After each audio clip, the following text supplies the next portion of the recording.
চাহিদা ও যোগানকে সামনে রেখে বিশ্ববাজারে দুগ্ধজাতীয় পণ্যের দাম কমেছে। গ্লোবাল ডেইরি ট্রেড জিডিটির সেপ্টেম্বর মাসের প্রথম নিলামের তথ্য, এবার গড়ে দাম কমেছে 4.3%। 154 জনের অংশ নেওয়া নিলামে বেচাকেনা হয়েছে 41,465 টন পণ্য।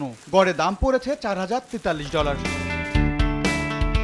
নিলামে ননি ছাড়া গুঁড়া দুধের দাম সবচেয়ে বেশি 5.8% কমেছে। টন প্রতি গড় মূল্য নেমেছে $2,620। চেডার পনিরের দামও 3.6% কমে প্রতি টন কেনাবেচা হয়েছে $4,709।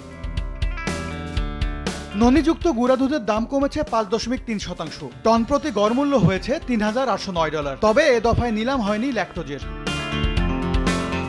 দাম কমেছে মোজারেলারও 4.6% কমে গড় মূল্য দাঁড়িয়েছে $4,244। অ্যানহাইড্রাস মিল্ক ফ্যাটের দামও 2.6% কমে টন প্রতি $6,917 বিক্রি হয়েছে। মাখনের দাম নেমেছে $6,969।